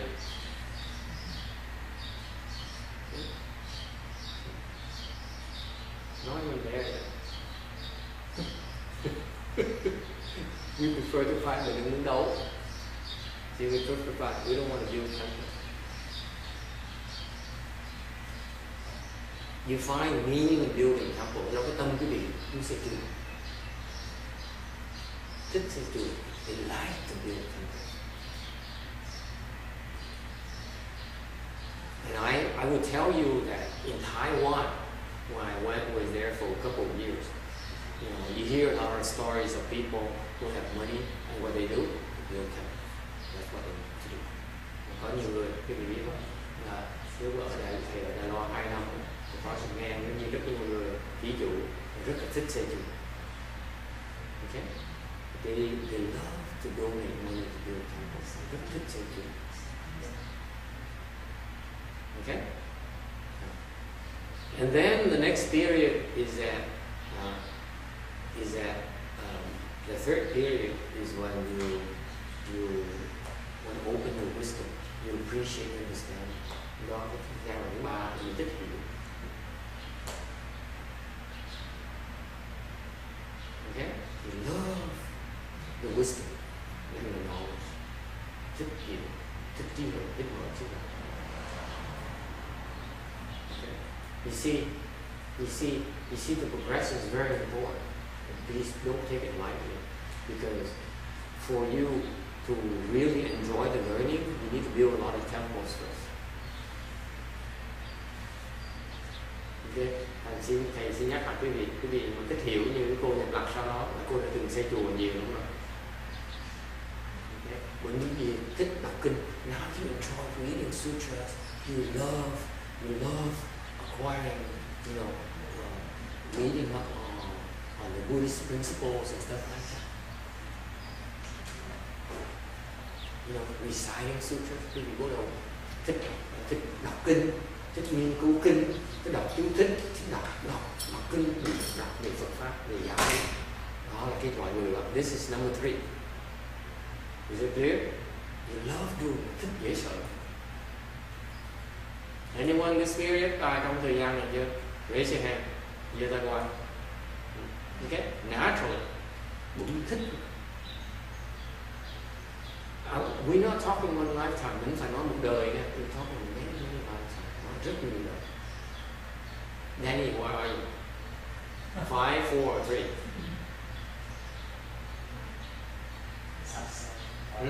Number 1?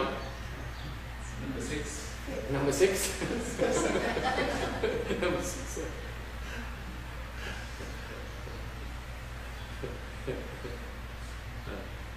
You're number 4. You love helping way places. That's building way places. Okay? Is that right?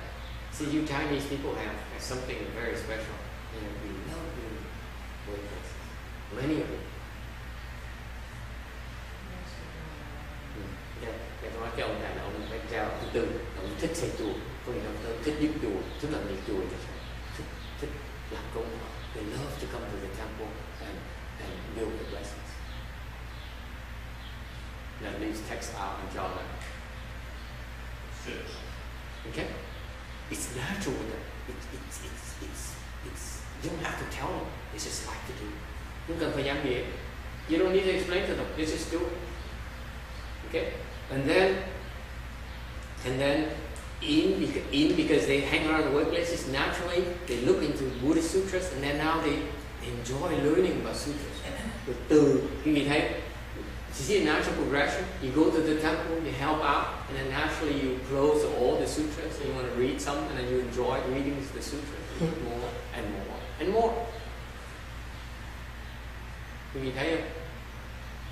Nó tự động như vậy. Mình vào chùa, mình làm công quả, mình giúp công quả, từ từ mình thích, mình thích đọc kinh, mình thích nghe giảng kinh. Cái đó là cái phần giai đoạn thứ 3. Mình thích cái giáo lý, cái pháp lý. Okay. You enjoy transcribing the Vajra Sutra. That's number 3. Okay. Number 4. Number 4, before you can do samadhi, learn samadhi, you have to learn sutras. Does it make sense to you? Quý vị muốn tu thiền thì quý vị phải tu kinh điển trước. Because sutras provide you with a roadmap to cultivate samadhi. Tại vì quý vị phải biết kinh, quý vị mới thiền được. Yes? Yeah, I think I read somewhere for the Chan school, some of them they do like to chant first and after they enlighten to someone, then they start to do the sutras. Why do you always make it life difficult for you?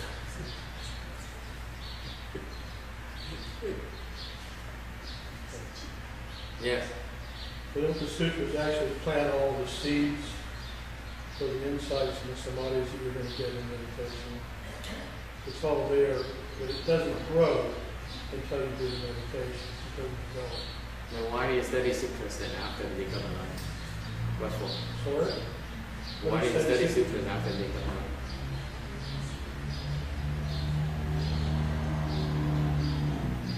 I don't know anybody who's enlightened, so I can't really answer it. Why Danny? Why do they study sutras after they become alive? Do you know? So they can understand. Okay, and what else? The 2 reasons.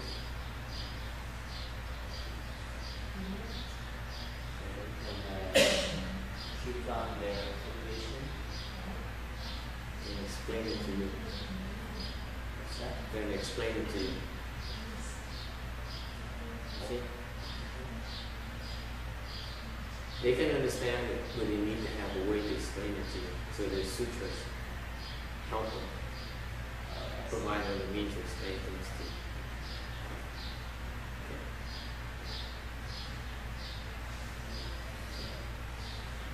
Câu hỏi là tại sao bên truyền tông người ta nói người ta tu xong người ta giác ngộ xong người ta đi học kinh, người ta nói tại sao cứ phá thầy hoài vậy? Có người trả lời giúp thầy người ta nói là cái người mà ta giác ngộ được người ta đã từng nghiên cứu kinh rồi mới giác ngộ. Thầy nói hoài ngược lại, bây giờ người ta giác ngộ tại sao phải đi học kinh làm gì? Vì có 2 lý do. Lý do thứ nhất là tại vì là họ muốn hiểu rõ hơn. Họ phải hiểu rõ hơn. Cái hiểu là mới hiểu mới bước đầu thôi. Còn trong ngày biết rõ nó sẽ cho nó rộng, nó mọc ra. Okay. Lý do thứ nhì là câu kinh để Phật giảng chúng ta nghe.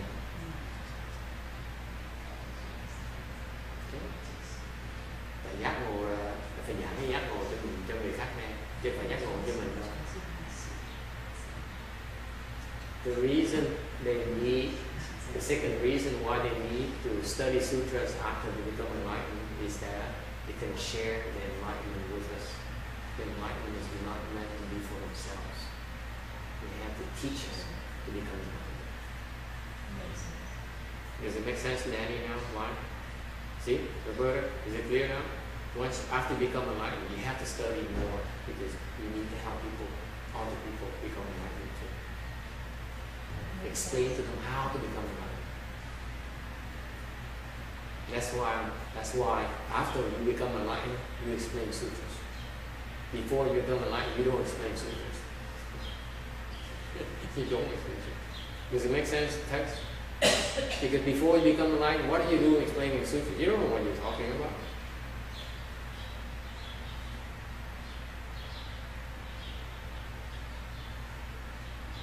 Okay?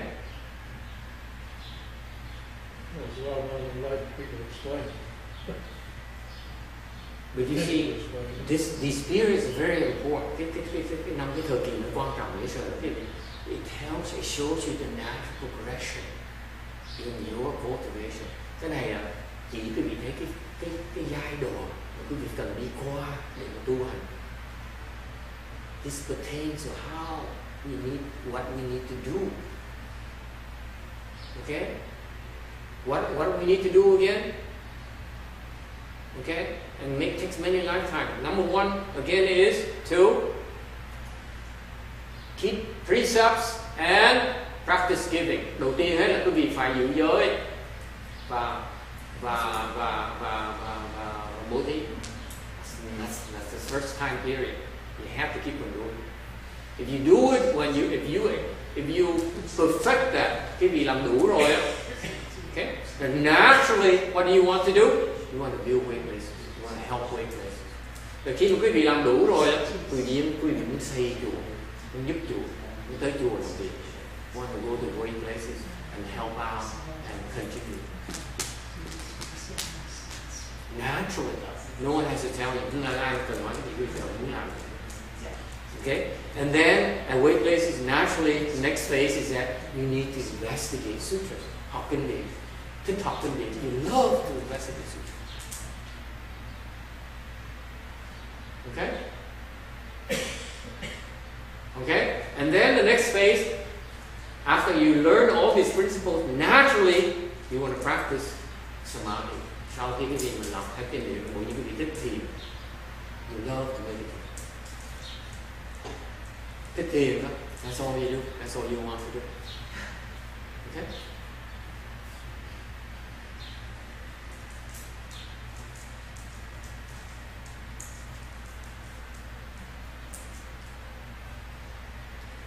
So anyone number 4? Ai có giai đoạn thứ tư chưa?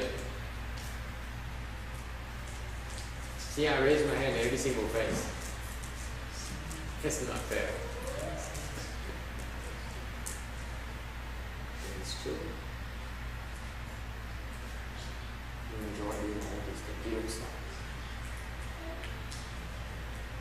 Thì mình thấy làm từ đầu chí cuối, phải làm xong. You don't say, I'm number 3 now. I don't do number 4 anymore. You guys do it.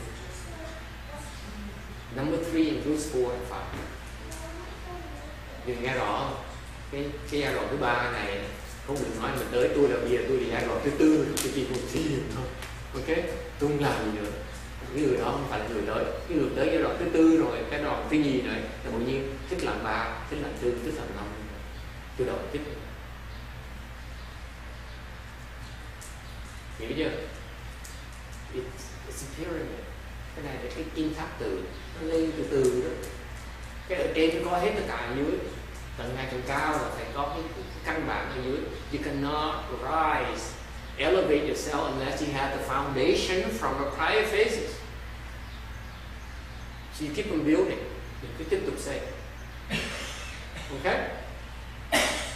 Is it clear?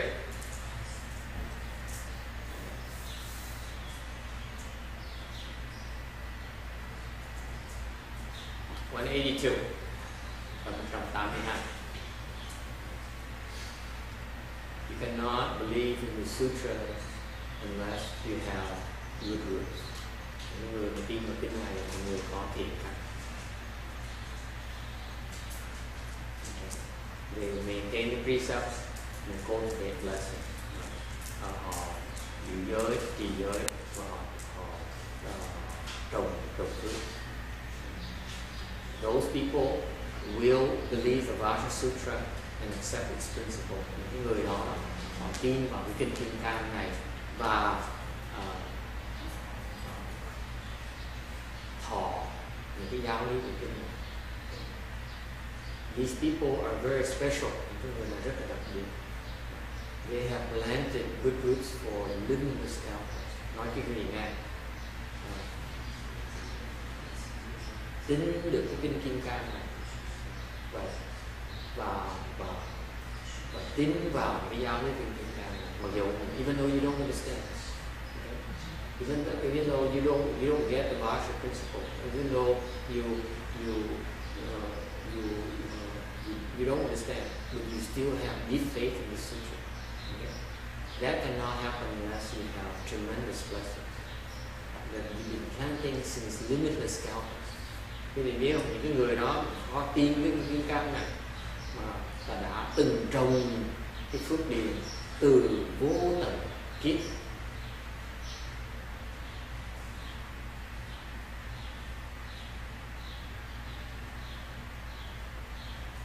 What have they done? All these limited scalpers? Là bao nhiêu kiếp họ làm, đã từng làm gì? They have been making offerings to. Họ đã từng cúng dường. They have been respecting the triple jewel and believing in the triple jewel.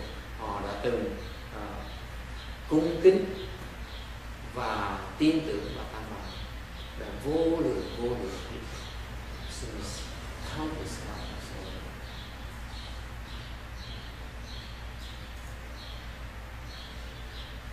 Any questions? Ai thắc mắc gì không?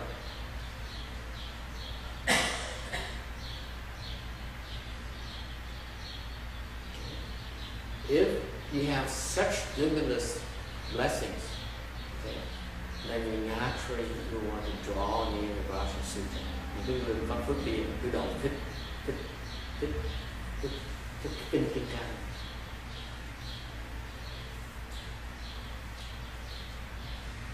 Okay, questions? Ai thắc mắc gì không? Okay, we have no questions. This is where we end. Nếu không thì chúng ta dừng lại đây. Next week we talk about why the Buddha mentioned precepts and the blessings.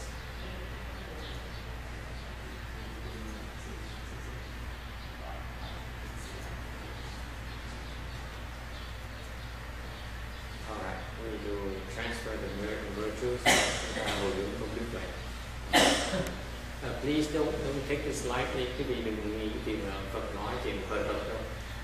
It's very difficult to understand the Vajra Sutra. Nói thật với quý vị, cái kinh Kim Cang này rất là khó hiểu. I have been with many people who understand the Vajra Sutra. Tôi thấy biết là có bao nhiêu người có hiểu của kinh Kim Cang. And for us to be able to understand, for you to be able to understand the Vajra Sutra, you need to have the element of faith. Khi mình muốn hiểu kinh Kim Cang là phải tin. You have to believe in this principle. Phải tin vào cái giáo lý này. That's a requirement. Okay? And as I explained to you in today's lecture, you detach, you follow the teaching. That's how you are able to penetrate the teaching. Quý vị phải theo cái phương pháp Phật dạy mới từ mới có thể thông nhận được cái giáo lý. Because it's one of the most profound sutras. Đây là một cái kinh mà thâm sâu nhất that most people don't understand. Đa số những người giảng kinh không ai hiểu kinh. I will tell you that very few people will dare explain this Vajra Sutra. Rất có ít người mà dám giảng cái Kim Cang này. Very rare to find people who dare explain the Vajra Sutra. They recite Vajra Sutra, yes, but not explain Vajra Sutra. Dám tụng kinh thì không, giảng kinh thì không. Okay. Why is that? Tại sao ít người như vậy? Because the Vajra principle is so broad that you can explain it from so many perspectives. Many perspectives in art, perspective in practical Buddha, perspective of Bodhisattva. Okay. Thành ra, tại vì cái giáo lý nó sâu sắc quá, giáo lý bát nhã này nó sâu sắc quá, có thể giảng từ cái phương diện của phàm phu, phương diện người A La Hán, người Bích Chi Phật, người Bồ Tát.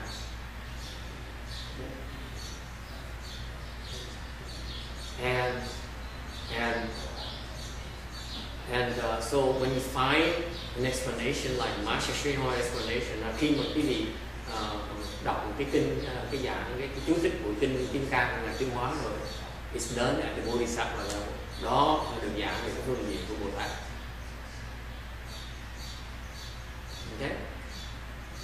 It makes it very difficult to try to explain it again because you're not covering any new grounds.